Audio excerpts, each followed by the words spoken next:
Hola, ¿qué tal? Te saluda Pedro Carriles y estás en mi podcast Palabra en Casa, un podcast para crecer en la gracia de Dios y en el conocimiento de Jesucristo, hablando temas sociales y también temas espirituales que tienen que ver con nosotros. Puedes seguirme en mis redes sociales, Pedro Carriles Instagram, Pedro Carriles Facebook, Pedro Carriles TikTok y Pedro Carriles YouTube. Ahí encontrarás material que te ayudarán, que serán de tu interés. Y hoy quiero centrarme en un tema especial, un tema de muchísima importancia, y es que hay una frase que se repite con mucha ligereza, especialmente en ciertos círculos cristianos, y es que, oye, los cristianos no se meten en política. Y dicha así, suena muy espiritual, suena muy piadosa, suena incluso hasta sabia, pero cuando se examina con honestidad, realmente no se sostiene, porque el Dios de la Escritura nunca fue indiferente a la historia, nunca fue indiferente al poder y mucho menos a los gobiernos humanos. Pero además resulta ser una frase profundamente, digamos, contradictoria, especialmente en contextos como el contexto cubano, porque el cristiano cubano vive inmerso en la política desde que se despierta hasta que se acuesta. Y quiero hacer énfasis en el contexto cubano porque soy cubano, ¿eh? Así que bueno, el cubano va allí y hace la cola para el pan con tremendo trabajo y eso tiene que ver con política. Vive con apagones muy extenso y eso tiene que ver con política. Recibe un salario que no le alcanza, tiene que ver eso con política también. Es cederista, va a reuniones de los CDR, eso tiene que ver con política. Participa en movilizaciones como las marchas, los actos políticos, 1 de mayo, no sé, y eso es política. O sea, forma parte voluntaria o no de organizaciones de carácter político y social.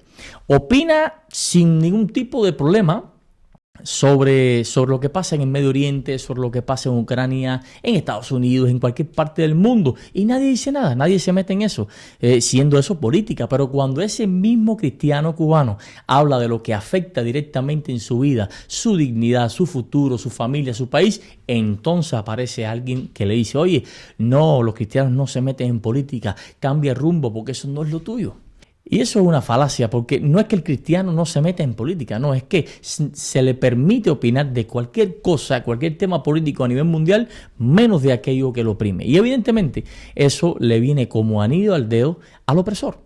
Y la verdad es esta, todos estamos involucrados en política, querrámoslo o no, la política decide qué comes, cuánto ganas, cuánto trabajas, qué puedes decir, hasta dónde puedes soñar, de manera que de acuerdo a nuestra ética cristiana, la neutralidad en contextos de injusticia, pudiéramos decir, es lo que no debe existir. Pero lastimosamente no sucede así, solo existe el silencio. Y el silencio siempre beneficia al que tiene el poder. Ahora bien, la pregunta aquí correcta sería, oye, ¿puede un cristiano ser indiferente ante el sufrimiento de su prójimo causado por decisiones humanas?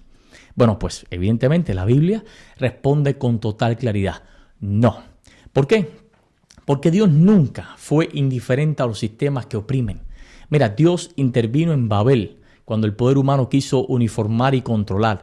Dios envió a Moisés a enfrentar al faraón, no para cambiar corazones solamente, sino para derribar un sistema esclavista. Dios colocó a José en el centro del poder egipcio para salvar a pueblos enteros del hambre, de la hambruna. Dios puso a Daniel dentro del imperio babilónico y desde allí habló entonces a reinos de caídas de gobiernos que se iban a caer de manera bien arrogante y Daniel los confrontó. Y aquí me voy a detener un momento porque la profecía bíblica es en esencia profundamente también política. Basta abrir la Biblia con total honestidad en el libro especialmente de Daniel para darse cuenta que es un tratado profético que habla de imperios. Ahí tenemos a Babilonia, los medo-persas, los griegos, Roma. Fíjate, Daniel no habla de abstracciones espirituales flotando en el aire, no. Habla de reinos concretos, de sucesiones imperiales, de gobiernos reales, de poderes que se levantan y luego se caen y son sustituidos por otros imperios. Eso sin decirte que Daniel fue funcionario del Estado babilónico. Así que vivió dentro de un sistema político y formaba parte de la política de esos estados. Así que sirvió en el corazón del poder y desde ahí entonces anunció algo profundamente, diríamos hoy, subversivo. El Altísimo gobierna el reino de los hombres, dice Daniel, y lo da a quien él quiere. O sea, eso no es neutralidad política, eso es desacreditar el poder humano. Entonces, cuando vemos a Daniel, lo vemos solo como profeta y hasta ahí, pero no tenemos en cuenta que Daniel no solo interpretó sueños, también confrontó reyes. Le dijo al mismo Nabucodonosor en su cara que su imperio tenía fecha de caducidad. Le dijo al rey Belsasar que su reino había sido pesado en balanza y que había sido hallado falso o falto. Si Daniel hubiera vivido en esta época y fuera cubano de cualquier país y se le para delante a cualquier presidente a decirle, oye, tu gobierno va a caer y tiene límite. Mira, no solo lo meten preso, sino que los mismos cristianos, tal vez muchos, lo apedrearían con insultos y frases como, oye Daniel, sigue lo tuyo, pero no te metas en política. Los cristianos no se meten en política. Y eso sí, sin ir al libro de Apocalipsis. Y vamos a ver allí en el libro de Apocalipsis, cuando lo abres, sus símbolos. Ahí hay bestias, hay tronos, hay coronas, cuernos, ciudades dominantes. Y no son ideas abstractas, o sea, no presentan unas ideas abstractas, sino estructuras de poder político religioso. Porque Apocalipsis anuncia que los imperios se embriagarían del poder y perseguirán, controlan, deshumanizan, pero también proclama que ningún sistema, incluso el sistema más justo que puede existir humano, sería eterno.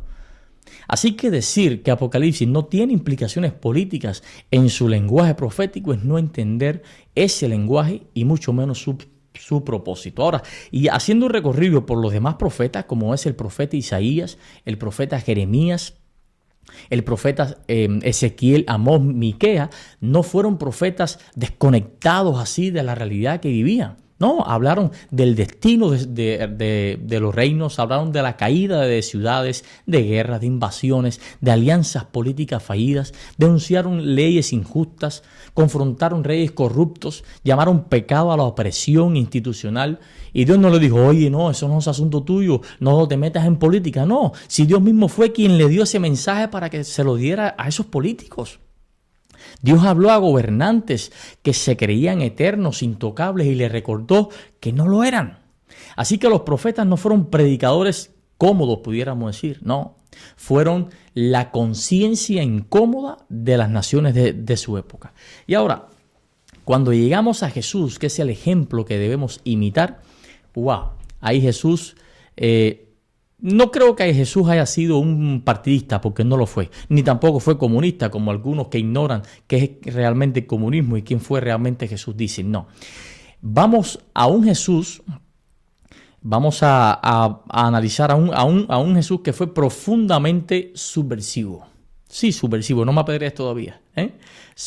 La palabra subversivo significa voltear desde abajo, o sea, significa socavar, desestabilizar el orden establecido. En términos simples, algo subversivo es aquello que cuestiona un sistema dominante, es aquello que desafía una estructura de poder, es aquello que pone en crisis un orden que representa o que se representa como incuestionable. O sea, no significa violencia, no significa caos, no significa conspiración armada. Eso es una deformación moderna del término, ¿ok? O sea, alguien subversivo es quien revela que el sistema no es ni justo y mucho menos absoluto. Entonces, ¿se puede decir que Jesús fue subversivo? Claro que sí, absolutamente. Si usamos la palabra en su sentido histórico, su sentido ético y sobre todo bíblico, claro que sí. Ahora, voy a aclarar algo. Jesús no fue violento porque no tiene que ver una cosa con la otra, pero sí fue profundamente subversivo. Cuando tú vas a Lucas capítulo 13, versos 31 y 32, ahí el mismo Jesús le llama a Herodes zorro. Denunció incluso la hipocresía de los líderes religiosos aliados al poder. Proclamó un reino que no se parecía a ningún reino, ningún imperio humano. Y decir Jesús es el Señor en esa época, en su tiempo, era una declaración política bien fuerte, bien peligrosa, porque implicaba decir, bueno, el César ya no es el Señor. De hecho, ese fue el elemento de acusación que se usó frente a Pilato. Y por eso fue crucificado, no fue crucificado no por enseñar a amar de manera abstracta, no, sino porque su mensaje desnudaba la mentira del poder, tanto político como religioso. Por eso decir hoy que el cristiano no debe meterse en política porque dice lo que piensa, porque lo hace de una manera respetuosa, oye, así sin matices, sin contexto y sin Biblia, no es una enseñanza genuina, pienso yo. Es un eslogan y en muchos casos un eslogan diseñado para controlar la conciencia del creyente. Porque qué curioso que esa frase abunda especialmente en creyentes que viven o provienen de países con regímenes comunistas, como Cuba, como Venezuela, como Nicaragua. Entonces, después van a un país libre y se hacen ciudadanos y votan por el presidente que quieren y van a las marchas a exigir sus derechos. Amigo mío, hablar del dolor del pueblo no es ideología. Denunciar la injusticia no es partidismo. Negarse a callar ante la opresión no es rebeldía carnal. Es fidelidad más que a un hombre o a un partido, al evangelio mismo. Porque así es el Dios que nosotros adoramos, el Dios que oye el clamor del oprimido, que ve la aflicción del pueblo y actúa en la historia de manera activa. Por eso un cristiano puede y debe decir con claridad: no pongo ningún partido por encima de la Biblia, no defiendo ninguna ideología humana, pero tampoco me escondo detrás de una falsa espiritualidad y un eslogan inventado por el comunismo, sobre todo, ignorar el sufrimiento real de personas reales, que tienen vidas reales. Porque amar al prójimo no es solo orar por él, no. Es negarse a normalizar lo que lo destruye. Por eso, callar ante la injusticia no es prudencia espiritual, es comodidad, para no decir la palabra que me vino a la mente. Y el evangelio nunca fue cómodo. Es y seguirá siendo una voz que incomoda al poder cuando el poder aplasta al ser humano. Ahora, en cuanto a mí, como ser humano, tengo todo el derecho del mundo de decir lo que pienso. Tengo todo el derecho del mundo de disentir con ideologías. Tengo todo el derecho del mundo de no apoyarlas y salir en defensa incluso de los oprimidos, de los aplastados por un sistema que les ahoga. Y más si ese sistema ha visto mi fe y mi iglesia como su enemigo. Y mandó a mis hermanos de fe a barracones en campos de concentración, los apresó, les construyó expedientes criminales falsos. Perdieron acceso a carreras universitarias solo por ser religiosos. Un sistema que prohibía y encarcelaba a mis hermanos solo por predicar y hablar de Jesús. Me prohibía a mí llevar una Biblia a la escuela y leerla en el receso. Entraban al aula y no preguntaban quién era delincuente, no, preguntaban quién era homosexual y quién era religioso. Un sistema que expropió el seminario teológico de las Antillas, un complejo estudiantil e industrial de Villa Clara, expropió propiedades de la iglesia, decenas de escuelas a lo largo de toda la isla.